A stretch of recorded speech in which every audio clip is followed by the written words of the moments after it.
We're going to fire up another session of 50, and now I was able to actually sit some 6-max tables. Earlier we played a heads-up session, which went decently well. We won a little bit, about 1 buy-in. We will 3-bet king-queen suited in position here. And then obviously with the intention of folding to a... Whoa! I thought I hit call. Good. Folding to a 4-bet from either player. And we pick up some free money there.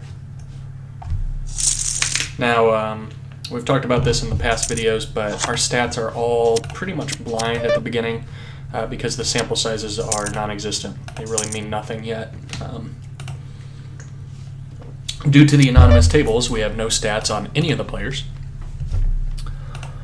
Which is okay, it means they don't have any stats on us, but I do feel like we would use stats better than they would, so I do wish we were able to pick up stats that stick with them.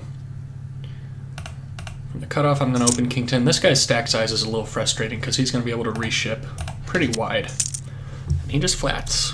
So it's going to be 350 in the pot, an SPR of about 3, and I think we're going to check it back and for sure hit a jack on the turn.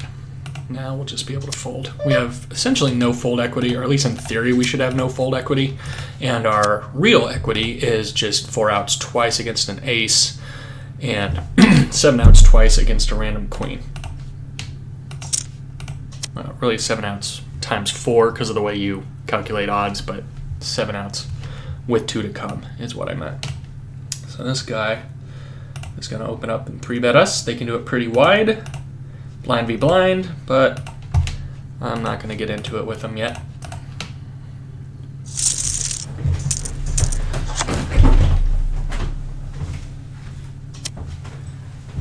We'll let him have one.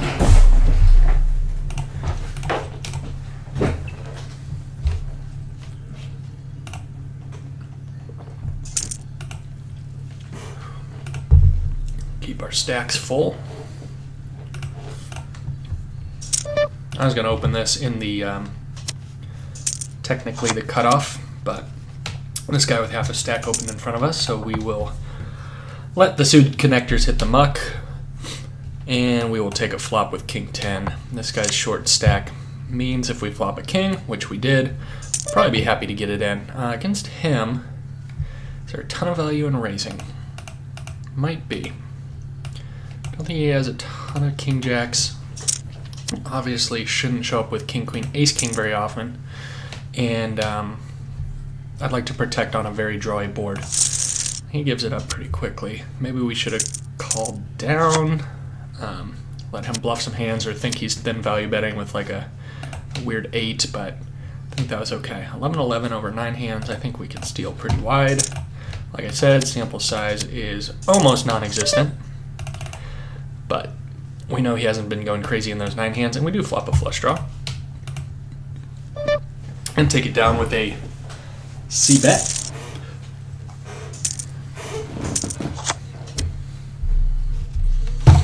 Given this guy's stack size, we have a pretty trivial fold.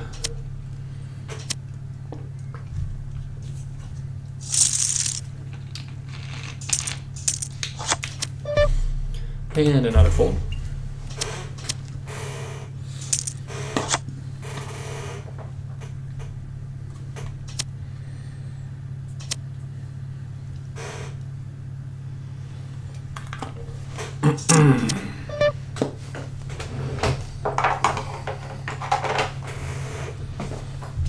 And another fold.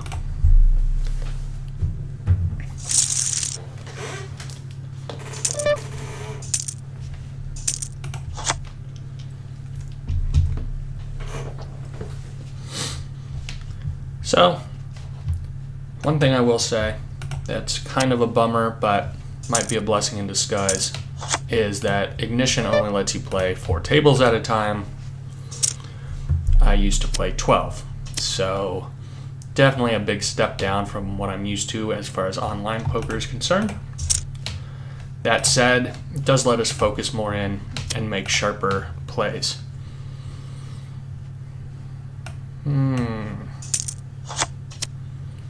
Fold the 3-bet 100%. All right. Let's try and pick this up pre-flop so I don't have to play out of position. Now, if I do get called, my hand's semi-playable. I want to make a big flush or straight type hand. So I'm going to flat. Very rarely do that, but I do want to make some bigger hands. I could isolate against one guy. And looks like both our king 10 suited 3-bets get through, and we flop top pair, don't get any value, but all things considered, that's okay. It would be hard to get 3 streets of value. So if someone started check calling, it actually gets a little trickier.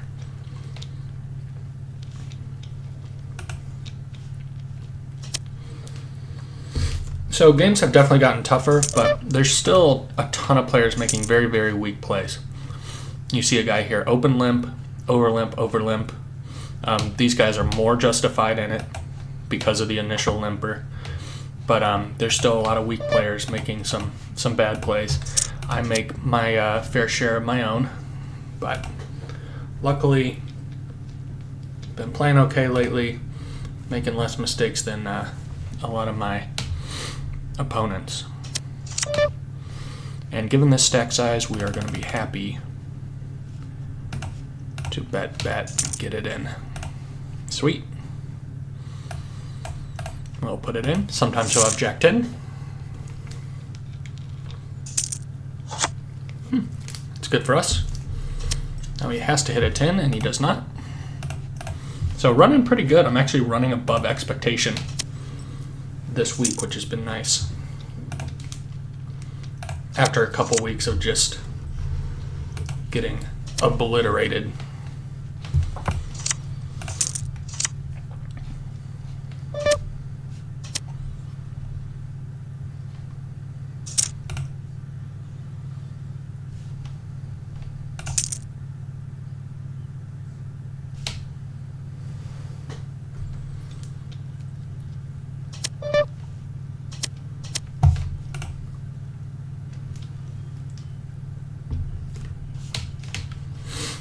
Nothing too crazy's happened yet. That queen's hand was interesting enough. I think you could also just flat with the intention of check raising all in on the turn. Given his stack size, I think he's going to call it off with most... Oh, dang it. I would have opened that. I didn't notice we were 5-handed. That's okay. I'm going to call because I don't want to get reshipped on. Now, 50 big blinds, I'd be okay getting it in pre, but we're usually flipping at best, sometimes ahead of 7s and 6s. And I want one of these guys to come along so we can set mine profitably. And they do. And we don't hit our set. Usually don't. It only happens about 1 in 7 times. And he checks it back, and we turn an open-ended straight draw with an overpair to that card. So I'm actually more worried about him having a king. I'm going to bet for value, and we do have outs. So if we're called, we have 8 outs to a straight, 6 outs to a non-flush straight. I'd expect him to have a bet of flush draw. Now I'm a bit confused as to what his hand range would be, because we're holding 2 of the 8s. I don't see a ton of 4s isolating, and it'd be weird to check back. I think we have the best hand a pretty good amount of the time, so I might call a river bet unless it's huge. When he checks, I'm pretty sure we have the best hand. And we do.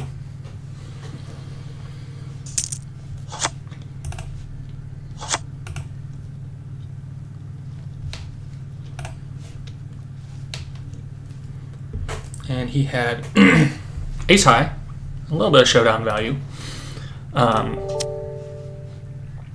No Skype, I am not looking for a friend.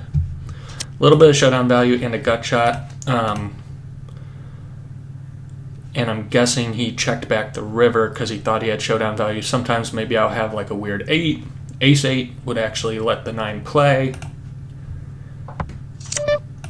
So I would probably fold the turn personally, but he didn't play it super atrociously, though he should definitely c-bet the flop.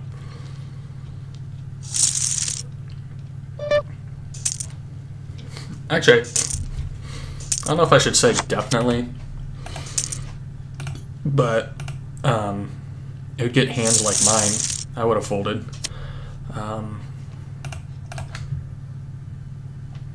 So he could have gotten the best hand to fold. And, he repped a strong range. He isolated for 4 big blinds. And it's pretty believable that it's going to include a lot of big pairs and king hands. King, queen, ace, king. King, jack suited, king, jack offsuit even. So, I probably would follow it up with a c-bet and then slow down if I got called. But he didn't, and he ended up actually losing $4 extra trying to get to showdown. I c-bet that because I have 2 overs and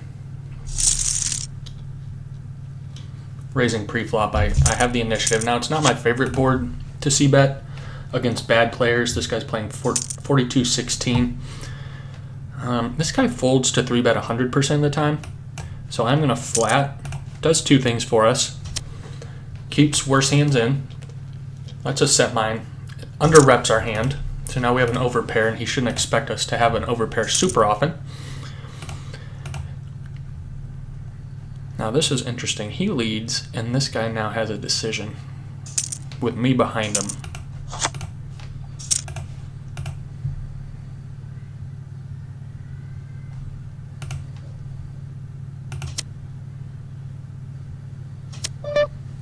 Now, I could raise, and it commits us to the pot. And I'm seriously considering it, but I think we're going to go call down non-diamonds.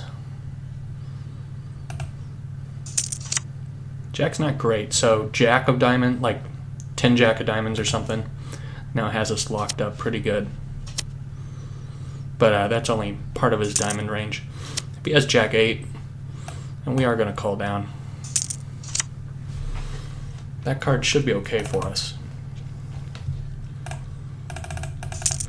I'm going to put in a small value bet. See if an 8 will look us up. If raised or shoved on, we'll fold.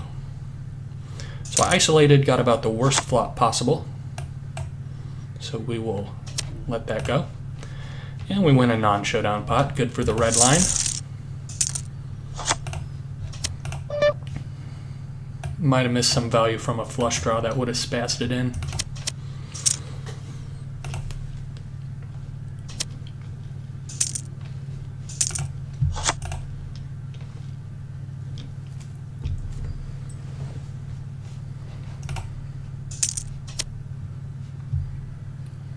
We will be completing here. Here we'll be stealing.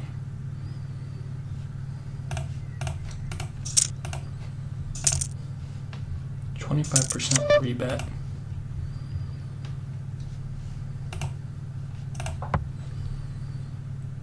I'm going to give that up. We didn't flop much equity. We have 2 overs, but out of position they can float you. I mean, obviously they're calling with all their pairs, all their draws, and they can pure float you as well.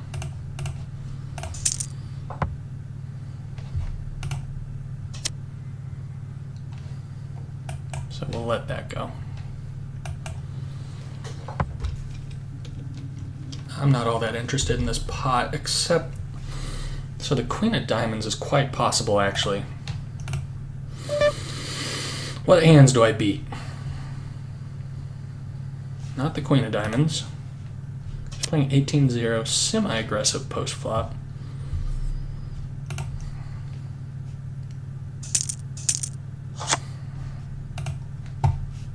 Let's think.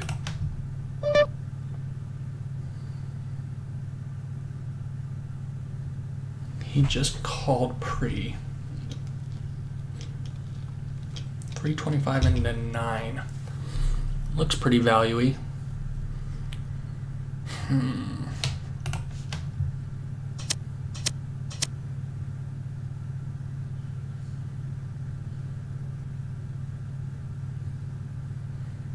Alright, we'll look it up.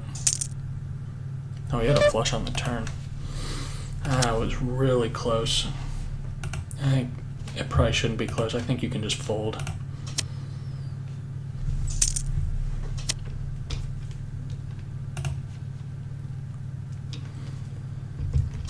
So he definitely should have raised the turn. Now he wouldn't have gotten any value from me. 53-18, 100% fold to 3-bet. This guy worries me a little bit. All right, we'll just take a flop. Flop nothing. It's not very aggressive post flop. Now he's only had one opportunity to c-bet, which he did. I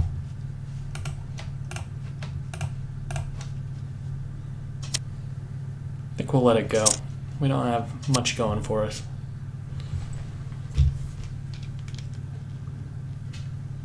Though there is a large part of his range that would just fold.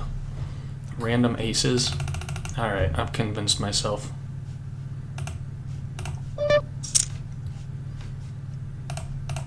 Alright, and it worked. Yay for us.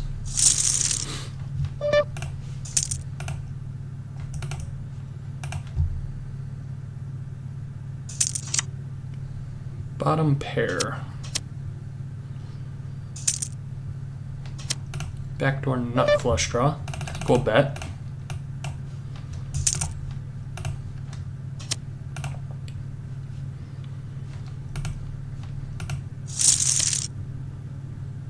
He thought for a while, so he might have something.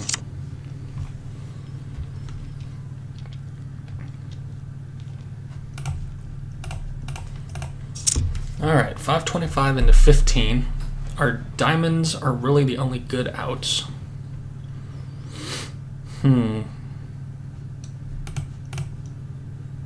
Implied odds. 9 outs times 2. Hit it 1 in 5 times. All right, so we got to extract some value if we hit it, which we do. Now there's a straight on the board, so that's pretty cool.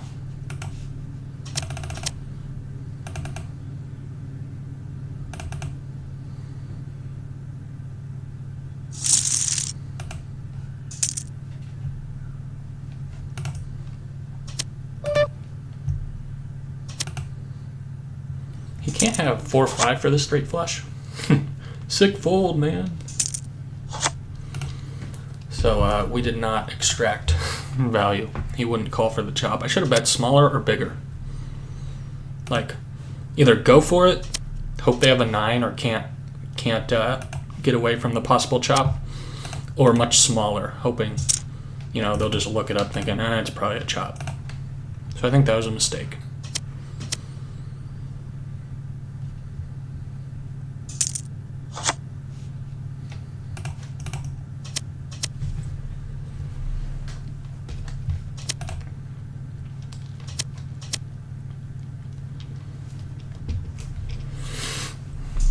In position, feel like we can put in a little 3-bet with ace-10, and we pick up $1.50 for free.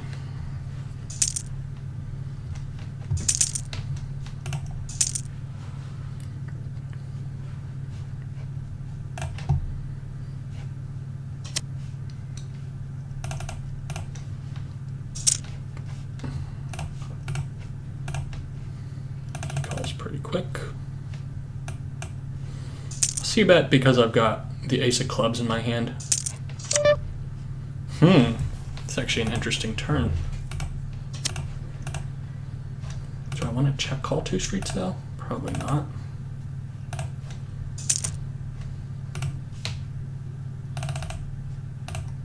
Let's aggravate this guy some more. We take that down. I don't think I got a better hand to fold.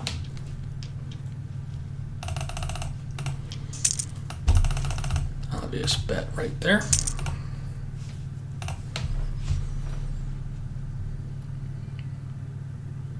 That is a 1-pair hand, so it's somewhat vulnerable.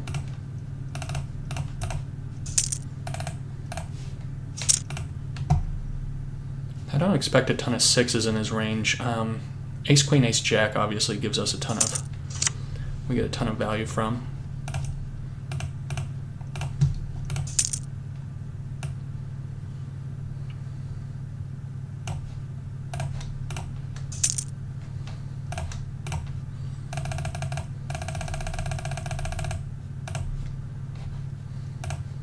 Not a great river. Yeah, we're definitely going to win when he checks back, though.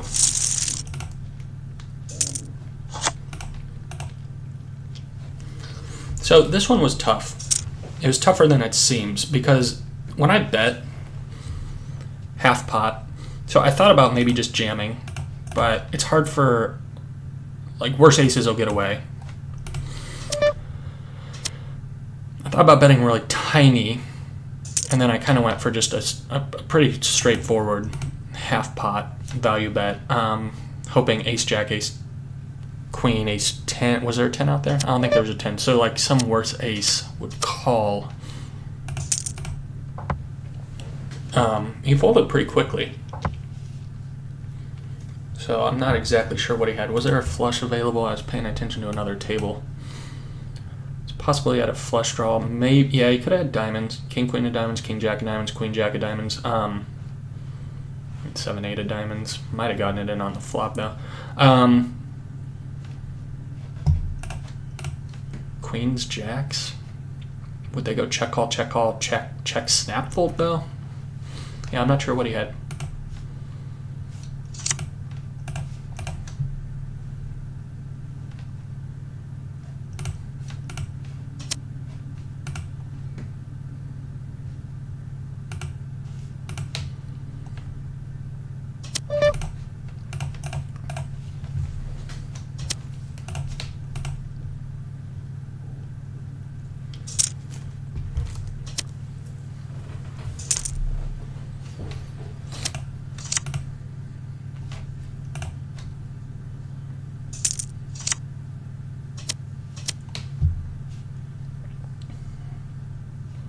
So we're finally getting enough hands to make some loose guesses about how people are playing. 24 and 24. Quintessential tag. Pretty much never calls pre-flop. Always either opens the pot or 3 bets. Over here we've got a 39-3. Very weak player. You can tell from his stack size though. He hasn't been reloading. But over 34 hands, even though it's a small sample size, if you see someone playing 39-3, 0-3 bet, you know they're probably on the clueless side of things. Over here we have a very straightforward tag, what I would expect, kind of like my overall stats, 23-17. Over here we have 43-21, so he's a little loose with his calls pre. He likes to speculate, though he does raise 21% of his range. But plays 41, which is just way too much. This guy opens. Well, I just bossed him around, so I'm not going to do anything funny with that hand. It's not super playable.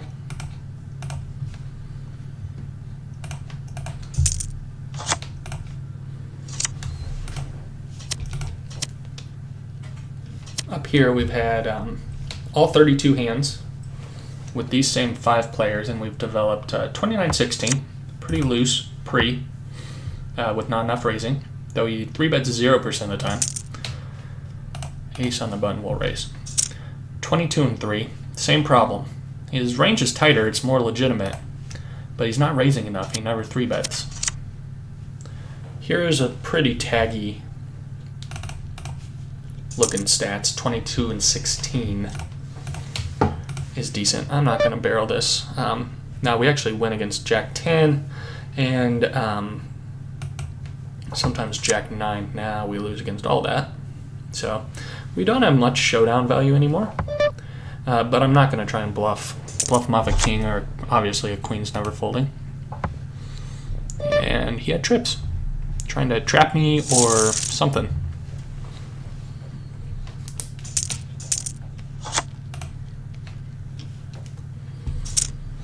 This is an obvious fold for many reasons. This guy's stack's way too small to call even a single bet or do anything with a single bet. And this guy's 3-bet cements our fold. Would have flopped a nice little flush draw.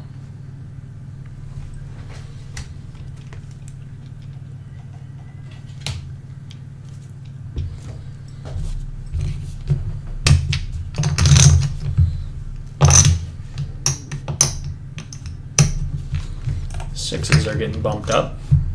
If he raises, it'll be a little more interesting. But we are going to open it. And the ace-king guy loses to ace-jack.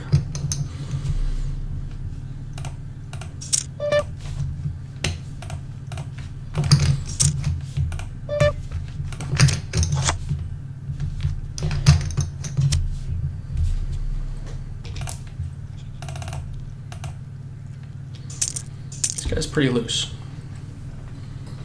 How about this guy? Whoa.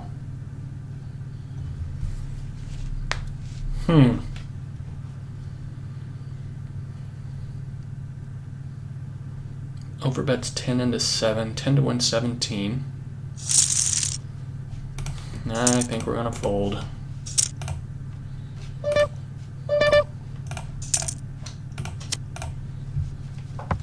You can fold that, 3-bet it. I think calling's probably actually the worst of the choices.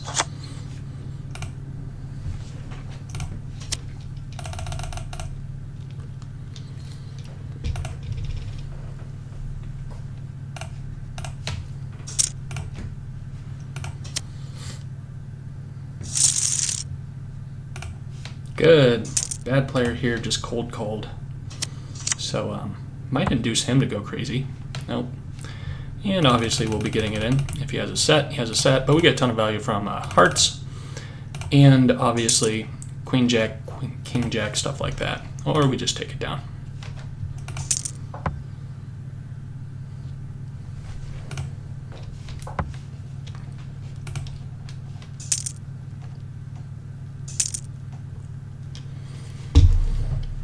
Eight, 9 suited on the button, very playable. Plays well in position against fishies. 4, 5, 6, 8, 9. So close.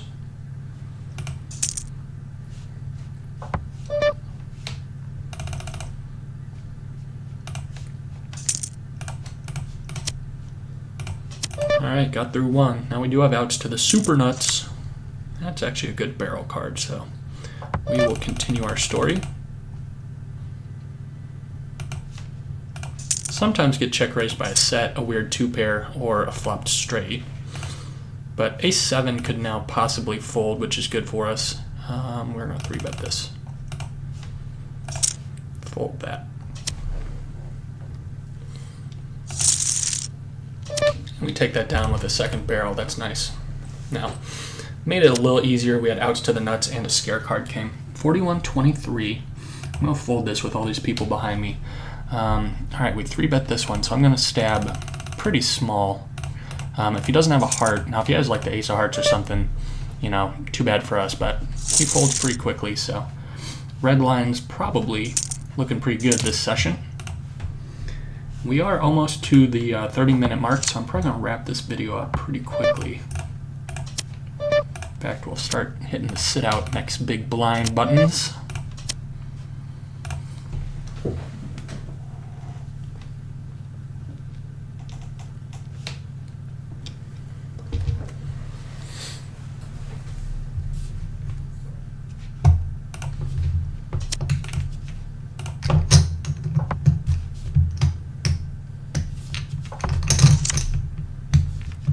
Two, 4, 5, 6, 7, 9. That's not a straight.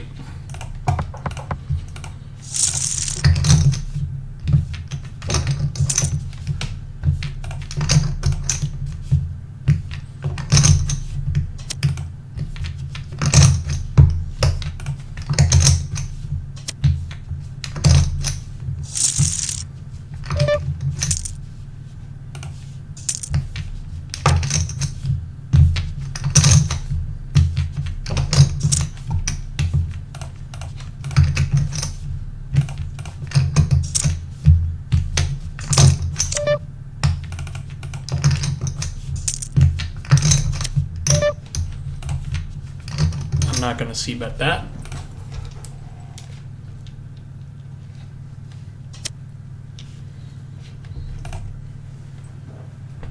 It's a little bet. Tempting to do something crazy. I wasn't going to anyway, and now I'm definitely not going to. If he folds, I'm going to be like, dang it. Okay, so he has something.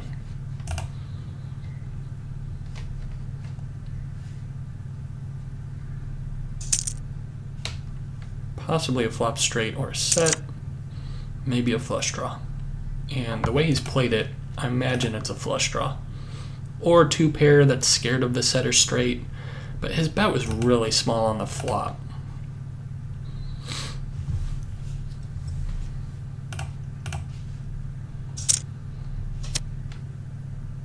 Oh, nice. Two pair. So that makes sense.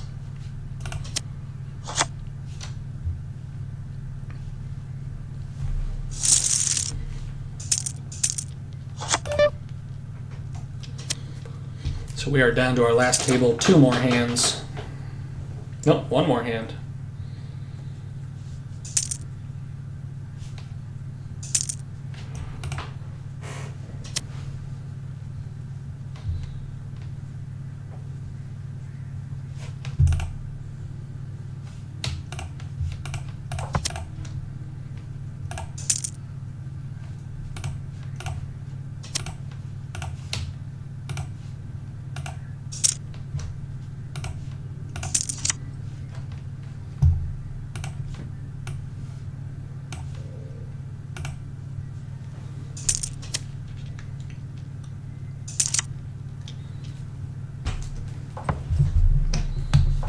Come on. I don't even need to play my under the gun hand. It's pretty much the worst pre-flop position. Could be aces. Come on, let's go.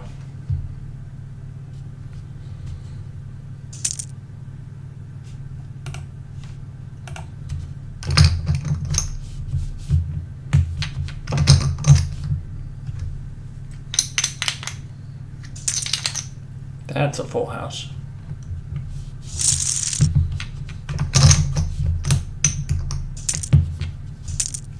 Queen 8. All right. Thanks for watching. Until next time.